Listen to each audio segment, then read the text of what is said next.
मेरी आज अपनी सारी कौम से एक ही आप सबके लिए दरख्वास्त है, अपील है कि देखें, एक पुरअमन एहतजाज हम सब का हक है। ये हमें जमहूरियत एक हक देती है, हमारा आइन हक देता है। हमारे जब हमने 25 को जब एहतजाज किया, 25 मई को, इन्होंने जिस तरह का जुल्म किया लोगों के ऊपर, फैमिलीज़ पे, घर में रात को 2-2, 3-3 बजे घुस के ख़वातीन को जिस तरह इन्होंने चादर और चार दीवारी को, हमारी रवायत को पीछे रख के जिस तरह इन्होंने किया, इसकी मैं मार्शल लॉ में तो शायद ऐसा होता हो, किसी जमहूरियत में मैंने ऐसे नहीं देखा। मैंने जनरल मुशर्रफ की आमरीत के अंदर, वो भी मिलिट्री डिक्टेटर थे, मैंने उसमें इस तरह का जुल्म नहीं देखा जो इन्होंने किया 25 को। और अब हम फिर तमाशा देख रहे हैं। ये कर क्या रहे हैं?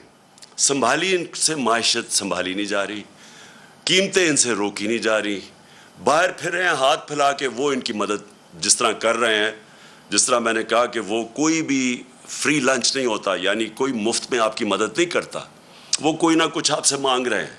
उनको भी खुश करने के लिए इन्होंने हमारी नेशनल सिक्योरिटी को कॉम्प्रोमाइज़ करना है, वो भी अब देखते रहे। तो अब अगर इनका ख्याल है कि सिर्फ जुल्म करके और तशद्दुद करके किसी तरह लोगों को कंट्रोल करेंगे, ऐसे लोग कंट्रोल नहीं होंगे।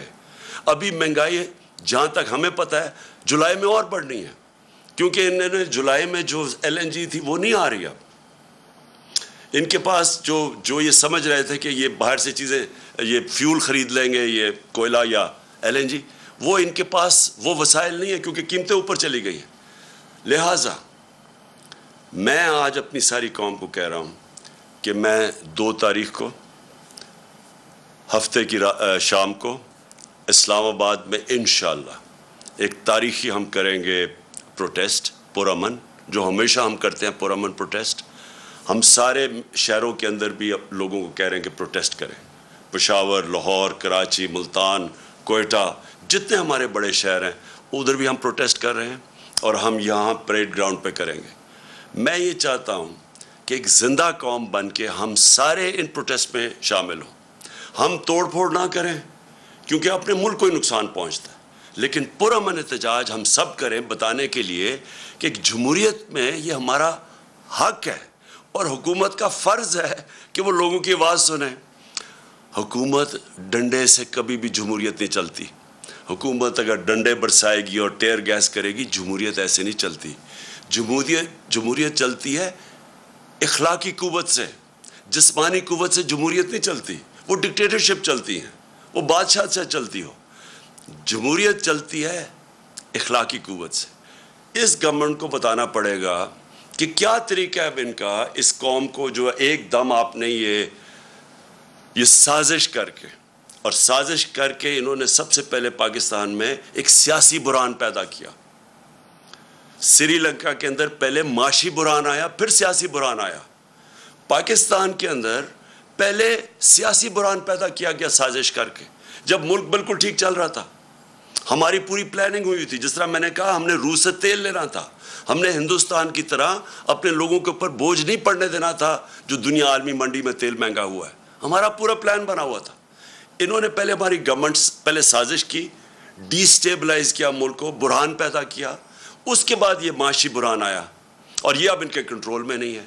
और मैं वाज़ेह कर दूं फिर से, मैंने और फिर शौकत तरीन को भी मैंने कहा कि न्यूट्रल्स को बताओ कि बड़ा अच्छा है आप न्यूट्रल बनना चाहते हैं, लेकिन ये याद रखें कि मुल्क बहुत बड़ी कीमत अदा करेगा इस ये जो अब पॉलिटिकल डिस्टेबलाइजेशन, ये जब सियासी बुरहान आएगा, इसकी मुल्क कीमत अदा करेगा। और इनसे मुझे पता था नहीं संभाला जाना, क्योंकि शहबाज शरीफ की तो सारी डेवलपमेंट इश्तिहारों में होती है। सहाफ़ियों को पैसे दे दिए, PR कर दिए, कभी 50 अरब के इसने इश्तिहार दिए, इसके ऊपर होती है। ये जो एक दुनिया के अंदर क्राइसिस आया, जो हम बड़ी मुश्किलों से निकल रहे थे इसमें से, और निकलते गए। अल्लाह का करम है, जिस तरह हम कोरोना से निकले, दुनिया मिसाल देती है पाकिस्तान की। हम निकलते जा रहे थे और हमें पता था कि अगर एक दफ़ा सियासी बुरहान आया ये होना है, क्योंकि इनकी तो नीयत ही कभी नहीं थी, ना इनकी सलाहियत थी मुल्क को बुरहान से निकालने की। इनको तो हमें पता था ये किस लिए आ रहे हैं, वो इन्होंने कर दिया है। सब्सक्राइब करें और बेल दबाएं ताकि कोई खबर रह न जाए।